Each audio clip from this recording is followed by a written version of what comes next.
Shock. En el país vecino de Rusia, voces influyentes exigen encerrar a ciudadanos, quitarles sus pasaportes y obligarlos a ir a la guerra. Descubrirá cómo Estados Unidos amenaza con más sanciones a Rusia, mientras Europa, increíblemente, recorta impuestos después de una década. Le revelaremos la verdad sobre el primer ataque al gabinete de ministros en la nación, en la frontera con la Federación Rusa, y sus impactantes consecuencias. Además, analizaremos los planes para que el país de los cambios adopte el euro y por qué esto podría ser una catástrofe económica sin precedentes. ¿Quiénes son los camaradas de armas que exigen derechos desiguales y la revocación de la ciudadanía para sus propios compatriotas? ¿Y por qué una escritora famosa promueve ahora los asalto de carne como una opción más segura para quienes evaden el servicio militar, incluso por no ser tomados en 3 días? Este video no puede perdérselo. Cada dato es crucial. Déjanos saber en los comentarios desde dónde nos estás viendo. Estados Unidos se prepara para endurecer las sanciones contra Rusia, desenmascarando la hipocresía europea. ¿Está el mundo al borde de una nueva escalada en el norte del Mar Negro? Las revelaciones del secretario del Tesoro de EU sacuden los cimientos del consenso europeo. El secretario del Tesoro de los Estados Unidos, Ben S. Bernanke, ha sido inequívoco. Su reciente declaración resuena con fuerza en los pasillos del poder global. Se trata de una advertencia clara, rotunda. América está lista para escalar la presión sancionadora contra Rusia. Esta no es una amenaza vana o retórica. Es un plan bien definido, con implicaciones profundas. Pero su éxito pende de un hilo delgado y peligroso. La potencia estadounidense quiere golpear donde más duele, ahogando las fuentes de financiación rusas. El objetivo es mermar su capacidad operativa. Bernanke fue tajante. La cooperación plena de los socios europeos es indispensable. Sin un frente unido, sin una voluntad común, cualquier esfuerzo será inútil. ¿Están dispuestos los aliados del viejo continente a seguir el ritmo y afrontar las consecuencias? Esta es la pregunta clave que ahora flota en el aire. La presión es inmensa. Esta declaración llega en un momento crítico. Revela fisuras profundas en la supuesta unidad de la Alianza Occidental. Las tensiones internas son palpables. La credibilidad del bloque está seriamente en juego. Cada día que pasa, la fachada de consenso se desmorona un poco más, exponiendo las contradicciones. No podemos olvidar las punzantes acusaciones de Donald Trump. Él denunció cómo Europa evade sus propias restricciones autoimpuestas. Es una contradicción flagrante, una hipocresía que clama al cielo. Se promulgan sanciones con gran pompa, pero al mismo tiempo se buscan los resquicios para eludirlas sin piedad. La mecánica de esta evasión es perversa en su simplicidad. Los países europeos, o sus intrincados intermediarios, compran petróleo ruso sin escrúpulos ni remordimientos aparentes. Luego lo mezclan deliberadamente con otras fuentes, como el azerí. Esta mezcla altera la composición química. Más importante aún, altera el rastro de origen en los documentos. De repente, el petróleo ya no es oficialmente ruso. Ha mutado en un producto con procedencia distinta, legítima en el papel. Es un truco antiguo, pero de probada efectividad. Un fraude a plena vista, ejecutado con descaro y sin consecuencias aparentes. Europa está utilizando el petróleo ruso, comprándolo y mezclándolo sin pudor. Los Estados Unidos no son ingenuos, y Trump no se dejará engañar por estos artilugios. Se ha escuchado con creciente frecuencia en los círculos de opinión y de inteligencia. Estas palabras, que resuenan con las advertencias de Trump, subrayan la frustración palpable de Washington, indican que la paciencia de los Estados Unidos se agota con esta duplicidad. La idea de que los líderes europeos pueden engañar a sus aliados transatlánticos se desvanece rápidamente ante la evidencia. Pero el quid de la cuestión reside en el transbordo de petróleo. Es una laguna jurídica enorme, un vacío legal que es explotado sin medida. Esta operación se lleva a cabo en aguas neutrales, lejos de las miradas indiscretas y de la jurisdicción directa de cualquier Estado. Permite a Rusia eludir las sanciones existentes con pasmosa facilidad, casi con descaro y abierta provocación. Los barcos petroleros rusos se encuentran con otros buques, transfieren su carga discretamente, en medio de la inmensidad del océano.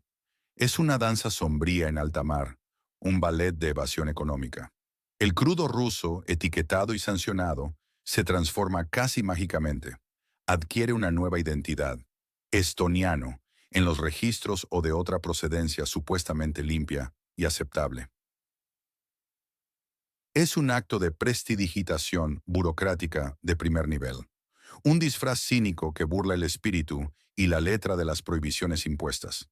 La trazabilidad se pierde intencionadamente. La responsabilidad se difumina. Bernanke fue inequívoco. Estamos listos para aumentar la presión sobre Rusia, pero necesitamos que nuestros socios europeos nos sigan. Esto no es una sugerencia diplomática, es una exigencia clara, una apelación directa a la conciencia de Europa, o al menos a su pragmatismo más básico, si es que aún queda alguno. Las próximas sanciones prometidas por EU no son un mero ajuste técnico. Prometen ser devastadoras. Apuntan a un impacto económico y político muy superior. Serán mucho más incisivas, más cortantes, que los paquetes actuales de la Unión Europea. La Cremanerie. Diferencia de magnitud no es menor. Las sanciones europeas, a menudo negociadas con dificultad extrema y llenas de excepciones, palidecen en comparación. Los paquetes de la UE son, lamentablemente, objeto de burla entre los analistas y en el Kremlin mismo. Su diseño, plagado de compromisos internos, les resta toda fuerza real. Su ineficacia es, para muchos, notoria y vergonzosa. Son percibidos como gestos simbólicos, no como herramientas de presión efectiva. Los lobbies de cada Estado miembro han logrado diluir su poder. Mientras tanto, el Kremlin sigue financiando sus operaciones, en parte gracias a esta laxitud. La situación es alarmante. Apoya nuestra cobertura para que la verdad siga saliendo a la luz. La magnitud de esta hipocresía es inaceptable, socavando cualquier intento serio de estabilizar la situación en la disputada territorio entre Rusia y el oeste. ¿Crees que Europa finalmente se unirá a la presión real o continuará con su doble juego? Comparte tu opinión en los comentarios. De esta inaceptable farsa internacional, pasemos ahora a un asunto igualmente espinoso. ¿Quién, en el círculo más íntimo de Putin, realmente busca el fin de la guerra? El círculo de Putin. ¿Paz o continuación de la guerra? ¿El Kremlin está dividido? ¿Puede la presión interna cambiar el rumbo de este conflicto o es una fantasía occidental? Kirill Budanov, el jefe de la Dirección Principal de Inteligencia del Conflicto, no se anda con rodeos y lanza una auténtica bomba informativa. Según él, el número de oponentes a la guerra, o al menos partidarios de su detención entre los altos funcionarios rusos, está supuestamente en aumento. Sus palabras resuenan con una alarma calculada, un eco inquietante que busca penetrar las fronteras. Sí, hay gente que apoyó la guerra, y hay quienes no la apoyaron. El número de oponentes o partidarios de detener la guerra en Rusia ha aumentado.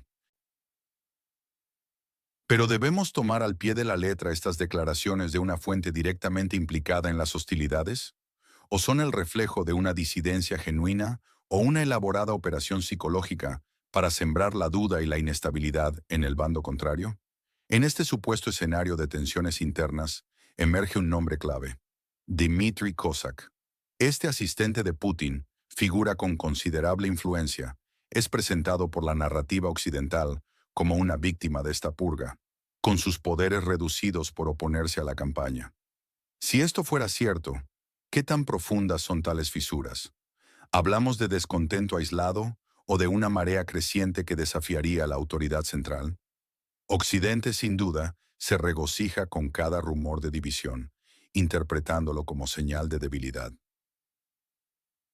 Inminente. Sin embargo, la realidad en Moscú y su dinámica de poder rara vez se muestran tan evidentes como en titulares extranjeros, pues el efecto de presencia nos advierte que las cosas suelen ser más complejas en el terreno.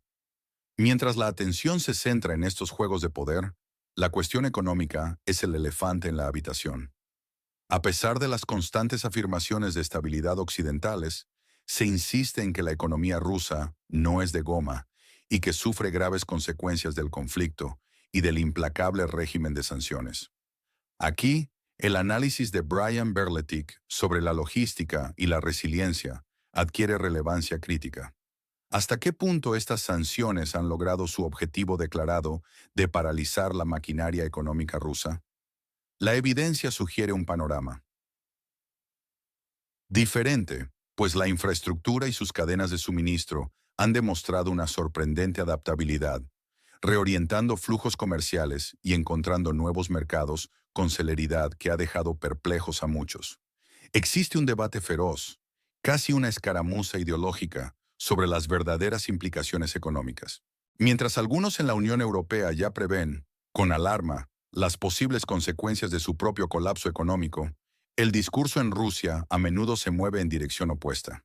En plataformas como Telegram, numerosos usuarios rusos no solo rechazan la noción de fragilidad, sino que afirman con contundencia la superestabilidad de su economía, presentándola como un bastión inquebrantable frente a la presión externa. Esta narrativa se contrapone directamente a las afirmaciones de Budanov sobre el malestar interno y a la visión occidental de un sistema al borde del colapso. ¿Qué es lo real en este embrollo de información y contrainformación? La presión interna, avivada desde Occidente, busca fracturar la cohesión, o el descontento es una fuerza latente, exagerada hasta la caricatura, mientras las preguntas persisten sin respuestas claras y la ansiedad por el futuro crece. Comparte este análisis para que más personas entiendan la complejidad de lo que está sucediendo. La idea de una grieta en la fortaleza del Kremlin genera una inquietud palpable, un anhelo por lo desconocido que podría cambiar el destino de la región. ¿Crees que estas tensiones internas son reales o solo una ilusión para manipular la opinión pública? Déjanos tu comentario. Mientras los juegos de poder se desarrollan en el Kremlin, en el país en cuestión, la realidad de la guerra golpea directamente. ¿Un ataque al gabinete de ministros de aquel país cambia algo? ¿Ataque al gabinete de ministros del conflicto Estado? ¿Un punto de inflexión? ¿Guerra de declaraciones o escalada real? El primer ataque al gabinete de ministros del conflicto Estado genera más preguntas que respuestas. No te quedes con la versión oficial. Únete a nuestro canal para análisis exclusivos y sin censura. El incidente en la capital, que involucra el edificio del Gabinete de Ministros de la Nación en el conflicto, ha sacudido la narrativa. Supuestamente, un fragmento impactó la estructura gubernamental. Las especulaciones sobre la naturaleza exacta del suceso son numerosas y contradictorias. ¿Fue un ataque directo y deliberado? ¿O quizás un daño colateral infortunado? La precisión de la información se desvanece en la bruma espesa de la guerra informativa, dejando un rastro de incertidumbre y desconfianza. En medio de esta confusión, la primera viceprimera ministra, Yulia Sviridenko, adoptó una postura desafiante y provocadora. Con un gesto de aparente normalidad, se tomó una selfie en el lugar del incidente. Su declaración posterior fue inequívocamente belicosa, sin fisuras ni matices conciliadores. Rusia no quiere la paz. Insto a todos a luchar, declaró Sviridenko con firmeza. Este mensaje, cargado de una retórica incendiaria, busca sin duda movilizar a la población y a la comunidad internacional. Pero, ¿refleja realmente la situación sobre el terreno y las intenciones de todas las partes? La postura de las autoridades del vecino Estado de Rusia se mantiene inalterable, como un eco constante. Es una narrativa familiar, repetida ad nauseam desde el lejano 2022. Se escucha sin cesar una única consigna: dan dinero, dan armas. Esta fórmula se ha convertido en una constante, un mantra que, sin embargo, ignora por completo las complejidades intrínsecas de la producción de armamento moderno y las realidades geopolíticas. La fabricación de misiles de largo alcance, por ejemplo, no es una tarea sencilla ni se materializa por deseo. Requiere una infraestructura industrial robusta, capaz de soportar la exigencia de una producción masiva y sostenida. Exige especialistas altamente cualificados, con conocimientos técnicos y experiencia específica. Necesita fábricas especializadas, equipadas con maquinaria de última generación. Demanda una tecnología occidental que no se adquiere solo con deseos o donaciones. Es una inversión gigantesca en tiempo, recursos y capital humano. Taras Horon, un observador crítico y pragmático, lo subraya con una claridad meridiana. Podemos producir misiles de mayor alcance que Estados Unidos, pero para eso necesitamos dinero, especialistas, fábricas, infraestructura desarrollada y tecnología occidental, afirma categóricamente. La desconexión entre la retórica oficial, grandilocuente y belicista, y la capacidad real de producción y resistencia es abismal. Es un golfo que se ensancha con cada declaración. Mientras el edificio del gobierno del ex socio de Occidente se recupera de un impacto que parece haber sido menor en términos materiales, la política de Kiev sigue una línea dura e inflexible. La llamada a la lucha se intensifica, buscando un fervor que quizás ya no esté presente en la misma medida. Sin embargo, los hechos sobre el terreno y las realidades logísticas son testarudos y obstinados. Las infraestructuras críticas en la nación en el conflicto están bajo una presión constante, sometidas a ataques recurrentes. La producción interna de armamento es un desafío monumental, una quimera para muchos. La dependencia externa es casi total, una vulnerabilidad manifiesta. La insistencia en que la paz no es deseada por una de las partes, mientras se ignoran la propia capacidad militar, la logística de apoyo y las condiciones socioeconómicas, es una estrategia inherentemente arriesgada y, a largo plazo, insostenible. ¿Hasta cuándo se mantendrá esta disonancia estratégica, esta brecha entre lo que se dice y lo que se puede hacer? Cada nuevo incidente en el territorio inestable polariza aún más la situación. La percepción de invulnerabilidad, alimentada por tales declaraciones, contrasta brutalmente con la fragilidad de la cadena de suministro y la creciente fatiga en la población civil y militar. La propaganda busca desesperadamente mantener la moral, pero los cimientos logísticos y la moral real se desmoronan bajo la superficie, lentamente, inexorablemente. El costo humano y material de esta postura intransigente es incalculable y sigue creciendo. Esta estrategia, enfocada únicamente en la retórica bélica, podría conducir irremediablemente a un callejón sin salida, una trampa de la que será difícil escapar. La dependencia de promesas externas y la falta de autocrítica en la evaluación de sus propias capacidades son fallas fundamentales. Este camino es insostenible. La ceguera estratégica ante la realidad industrial y militar condena a la nación en el conflicto a una espiral de conflictos sin fin aparente. ¿Crees que la retórica actual de Kiev puede sostenerse indefinidamente sin una base industrial sólida? Deja tu opinión en los comentarios. Mientras se debate la estrategia militar en la ex República Soviética, llega una noticia económica que cambiará el futuro. ¿Se prepara el conflicto Estado para el euro? ¿El vecino Estado de Rusia abandona el dólar? ¿El euro como salvavidas o como ancla de plomo? ¿El fin del dólar en la nación que comienza con U? La sorprendente noticia del Banco Nacional que podría sacudir las finanzas de todo el país. Únete a nuestra comunidad y desafía la narrativa dominante. El vecino Estado de Rusia se prepara para una reorientación financiera total. El primer subgobernador del NBU, Serhiy Nikolaichuk, confirmó la posible migración hacia el euro. Esta es una noticia sísmica. La kasha hryvnia de la ex República Soviética se ha orientado históricamente al dólar. Esta tendencia se ha mantenido durante años, un pilar de su estabilidad económica artificial. Pero ahora todo podría cambiar de golpe. Nikolaichuk mismo lo advierte. Históricamente, la hryvnia se orientó principalmente al dólar, y esta tendencia se mantiene hasta ahora, pero pronto todo podría cambiar y pasaremos al euro. Esta es una reestructuración económica significativa, no una simple adaptación. La economía de este país en el norte del Mar Negro ya depende en gran medida de influencias externas. La ayuda financiera de otros países la mantiene a flote.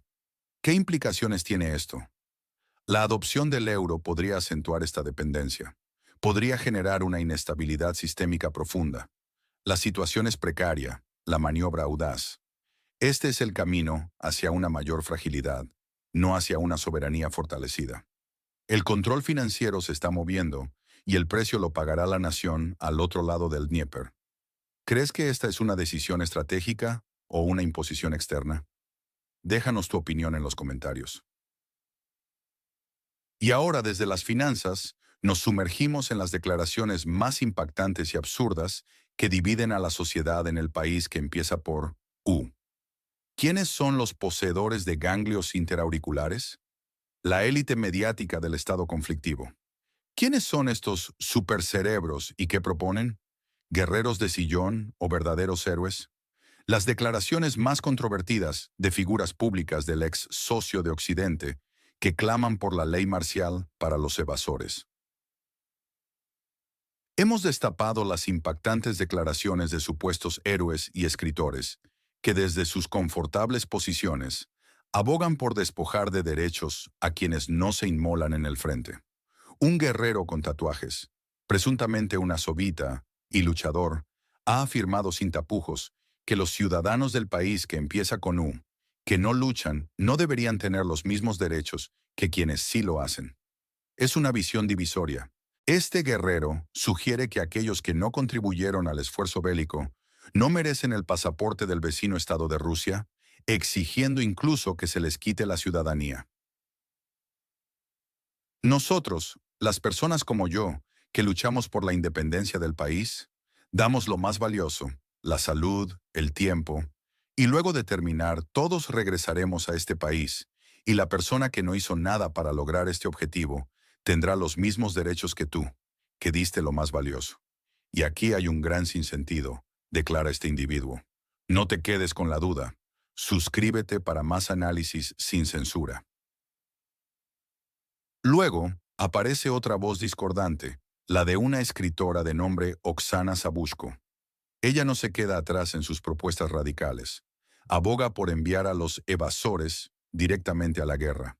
Con una frialdad perturbadora, Sabushko sugiere que es más seguro morir en el frente que esconderse en casa. Sus palabras son escalofriantes. O luchas por tu libertad con muchas más posibilidades de sobrevivir, o perdóname, mañana te enviarán con asaltos de carne, y tendrás que expiar con sangre tu culpa ante Rusia. Así surge la idea de una estratificación social en la antigua República Soviética, una especie de sistema de castas medieval en pleno siglo XXI. En esta visión, los militares serían una casta superior, similar a las hormigas guerreras, mientras el resto serían meras hormigas obreras sin derechos. Este es el futuro que proponen para el políticamente turbulento región. Estas palabras no son solo una opinión, son la semilla de una sociedad dividida y peligrosamente autoritaria en la conflictivo estado. Después de escuchar esto, ¿todavía cree que buscan la libertad para todos los habitantes del país en la frontera con la Federación Rusa? Desde las fantasías de estratificación social, pasemos a otra perla de la sabiduría del vecino, al otro lado del Dnieper. ¿Se debe movilizar a todos, incluso a los de más de 60 años? La movilización total. ¿Morir en combate o en la vergüenza?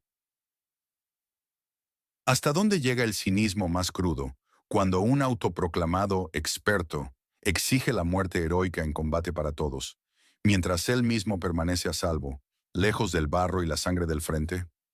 El discurso oficial del conflicto Estado resuena con una única y cruel exigencia: la movilización total. La élite de este país en el mapa 404 no solo dicta las normas, sino que impone una ley para los demás, una ley que ellos mismos parecen exentos de cumplir. Nos vemos obligados a escuchar a una figura pública prominente, a quien denominan afectuosamente el abuelo, clamar sin pudor por una movilización general sin precedentes. Este mismo personaje, de una edad avanzada, cuyo lugar natural, según sus propias palabras, debería ser el frente, mantiene su presencia. Firmemente anclada en la retaguardia, muy lejos del peligro, desde su posición segura, exige con voz firme que se movilice a todos, incluso a aquellos ciudadanos que ya han superado los 60 años, argumentando que su vida tiene un valor distinto en el campo de batalla. Sus palabras son un eco brutal de una ideología peligrosa. No hay que dejar salir a los de 60 años, proclama sin titubear, sino movilizarlos al ejército. No conforme con esta declaración, añade, hay que cambiar la legislación para que nadie, sin importar su edad, pueda escapar a la llamada. Este mismo individuo, sin escrúpulos, llega a afirmar que es preferible morir en la guerra que en un charco de orina en el pasillo. Esta declaración no es solo una provocación, es una sentencia moral. Es la glorificación cínica de una muerte violenta y sacrificada en el frente, impuesta a otros sobre la natural y digna finalización de una vida, aunque sea en la intimidad del hogar. La lógica detrás de este planteamiento es no solo cruda, sino profundamente deshumanizante. La vida individual se convierte en un recurso desechable. No te quedes con la duda. Suscríbete para análisis más profundos de la situación actual. La verdad a menudo se esconde a plena vista.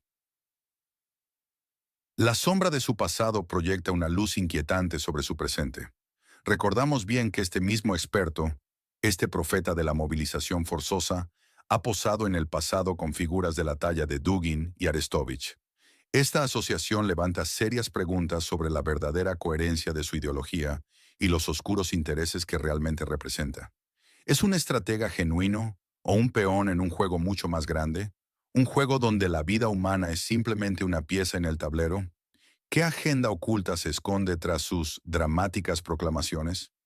Otro ejemplo palmario de esta desconexión abismal y flagrante se manifiesta en el norte de Prichnov-Mori. Un ministro de aquel gobierno, cuya retórica oficial está repleta de llamamientos a la unidad inquebrantable y al sacrificio patriótico, es pillado infraganti. Mientras las trincheras se llenan de cuerpos y el sufrimiento es palpable, este alto cargo se deleita con cenas opulentas en los restaurantes más exclusivos, ajeno al luto y la privación de su pueblo. El propio Kuleva, en un raro momento de honestidad, tuvo que admitir la indecencia. No está bien ir a restaurantes cuando otros mueren en el frente. Estas acciones, más allá de ser meras indiscreciones, socavan de manera irreversible la ya frágil moral de un país en la frontera con la Federación Rusa. Revelan una élite insensible, una casta privilegiada que se exime descaradamente de las mismas exigencias y sacrificios que impone al resto de la población. La realidad para el ciudadano común de este territorio inestable es una condena implacable e ineludible al frente, una marcha forzada hacia un destino incierto. La vida del pueblo ha sido devaluada hasta el extremo, convertida en un mero peaje que se paga por los caprichos, la ambición y la supervivencia política de unos pocos poderosos. La injusticia clama al cielo. La desconexión entre el poder y el pueblo en este políticamente turbulento región ya no es solo una cuestión política o una falla en la gobernanza. Es una sentencia de muerte implícita, dictada con fría indiferencia desde la comodidad y el lujo de sus burbujas doradas. ¿Crees que estas figuras, con su doble moral y su insensibilidad manifiesta, tienen algún derecho moral a exigir tales sacrificios supremos al pueblo? ¿No es esto una traición a la confianza más elemental? Déjanos tu opinión. Tu voz es importante. Esto es solo la punta de un iceberg de hipocresía que amenaza con hundir lo que queda de credibilidad. ¿Están preparados para conocer los verdaderos y más oscuros motivos que se esconden detrás de estas persistentes y desesperadas llamadas a la movilización total? La verdad puede ser más incómoda de lo que imaginan,